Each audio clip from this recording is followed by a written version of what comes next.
Hi, I'm Marcy Coons, and this is how my scoliosis treatment changed my life. First, let me show you where I started at the beginning of my scoliosis treatment. I had a 42.5-degree thoracic curve. I lived for over 20 years with this curve of postural deformity, pain, and I dressed to hide my scoliosis on a daily basis.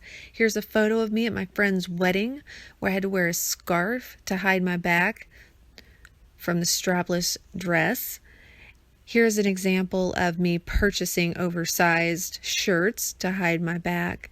And of course, if I found a shirt that would disguise my scoliosis, my protruding shoulder, I would purchase it in many different colors to hide that, even though I didn't even really like the shirt. Well, on a daily basis, when people were behind me, it was always in the back of my mind, were they noticing my scoliosis? Were they staring at my back? And that all stemmed from somebody when I was younger asking me what was wrong with my back. My orthopedic doctor told me that there was nothing that I could do to improve my scoliosis, to improve my curve, and that it was best to avoid surgery because of the risk and complications. So I lived for many years without hope, but I never stopped searching for a new treatment, something I could do to change my situation. In this photo, you can see the postural deformity that I dealt with for many years. If you look at the right side, you're going to see the convex side, the side where my shoulder protrudes outward. And if you follow that down, you can kind of see through my shirt where that even sticks out going down into the thoracolumbar region. And then on the left side is my concave side, which really sunk in. So if you think about this in a three-dimensional form, you can imagine, when I turn sideways, of how much my right side stuck out. And you'll see that in the next photo.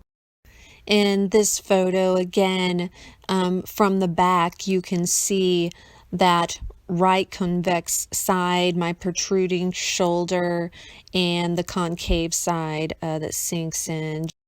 And there is an image there from the side so that you can see that protruding shoulder and how my shoulder more leaned forward and shoulder blade really stuck out. And then again, you can see in the front photo how my posture, I was tilted or leaned a little bit. So just an example here of what my posture was like at the beginning of treatment. So now let's take a look at a comparison of where my spine was before and where it is now. So as discussed before, it was 42.5 degrees, and now it is 33.9 degrees, which is over a 20% improvement. The yellow line represents the midline of my back, so I'm so excited to see where that line is before I started treatment, and now look where it is. That is so exciting. My spine has moved so much more toward the midline. Also, if you notice, I do have a necklace on in both x-rays, and in my before x-ray, my charm doesn't even touch my spine in the x-ray, but in the updated recent x-ray, look how it is situated around my neck. I just love that. So next, I'm going to show you a few more x-ray results as well as some photos of how my back and posture changed over time. But first, I wanted to show you this image of the side view of the spine. And this shows the curve that we should have in the cervical and the lumbar region of our spine from a side view. So my doctor not only treated my lateral curvature of the scoliosis, but evaluated the curve in my neck and low back by x-ray. And I had a loss of curve in those areas. And so these next x-rays are going to show the before and now x-rays of how that has changed. So here is my x-ray of my cervical or lordotic curve before treatment and my updated x-ray.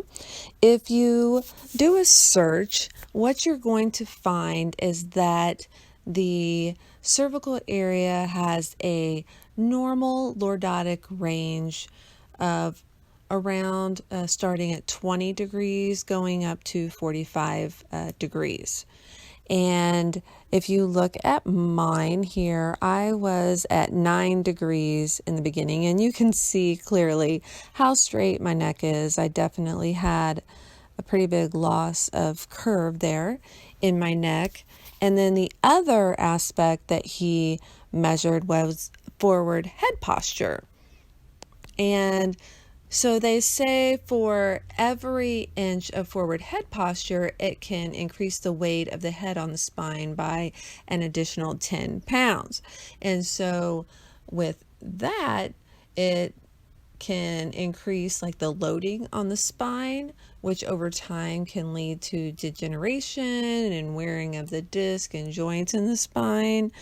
So that's what I read, and it can cause other issues as well. So I had an additional 20 pounds for forward head posture before my treatment.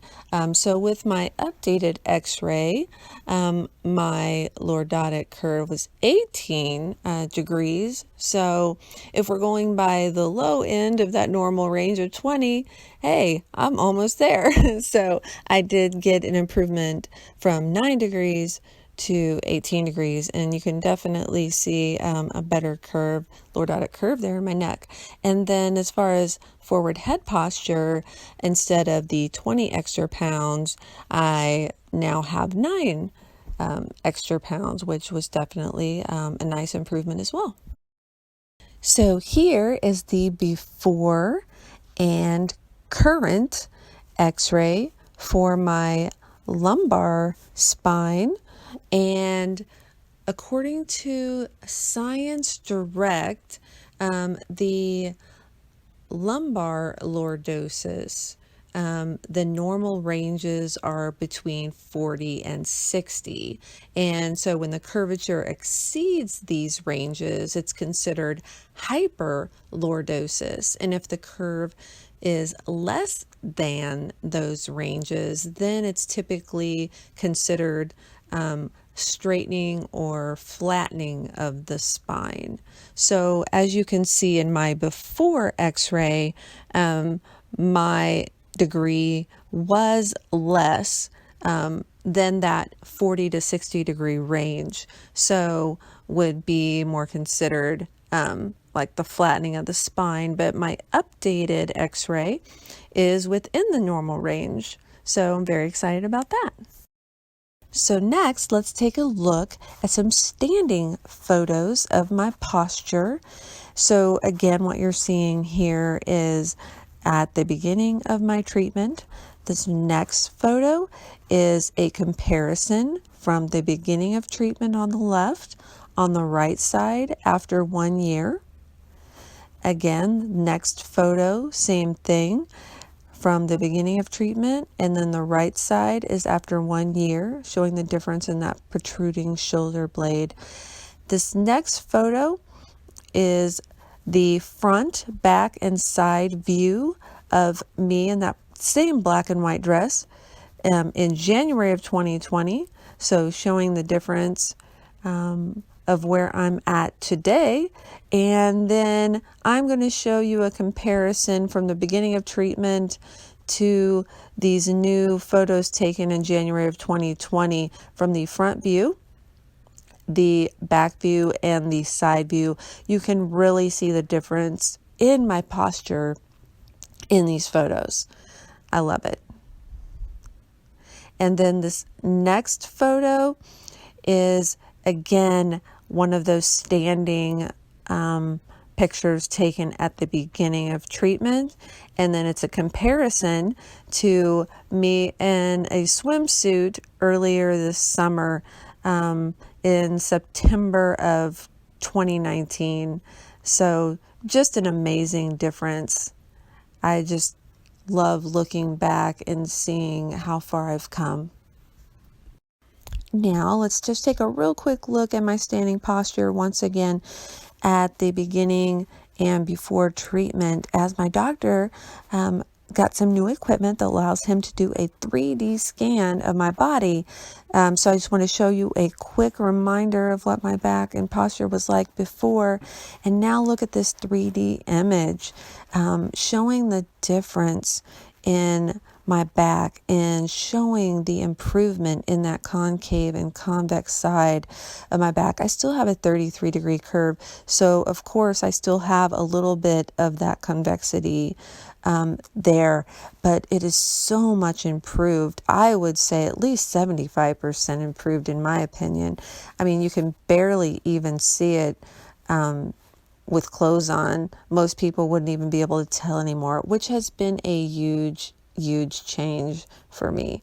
And then here's a video just a couple of months ago of me at Disney World, and the cast member took this video of me hugging Mickey Mouse from behind. I would have never allowed that before.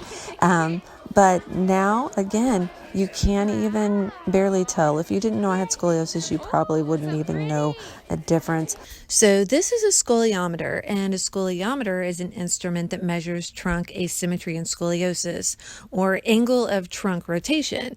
In 2015 was the first time that I've got measured with a scoliometer, and you can see my numbers there. I had my doctor do this measurement again recently, and you can actually see the improvement in those numbers in my angle of trunk rotation. So now let's take a look at my treatment therapies.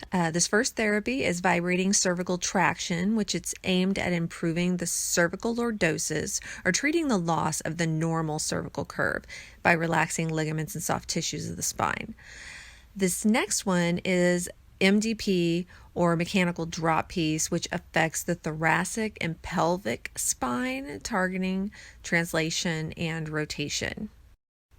Then I also do the Eckert table, which is a flexion distraction therapy providing gentle intermittent traction to the spine. I also get adjusted, and each patient is adjusted according to their own unique curve pattern or X-ray configuration. In addition to that, it's also combined with a type of massage that's geared towards relaxing those deep spinal muscles. Then I also do auto response training. This challenges the scoliotic spine and the neurological reflexes, causing the torso, pelvis, head to reposition and shift in a more favorable position. Now, cantilevers vary depending on a person's curve type. I also started using the ScoliSMART activity suit several years after beginning treatment as another tool to fight scoliosis. And this is my scoliosis doctor, Dr. Nick Weddle, who's been with me from the very beginning, helping me fight scoliosis and totally helped me transform my life. And Dr. Brian Dovorony is the amazing doctor who led the team in developing the torso trainer that I use for my daily home exercises, and I so much appreciate him being a part of my journey. So here's the chart I use to track my progress. It shows where I started from to where I am now, and it has each x-ray improvement noted.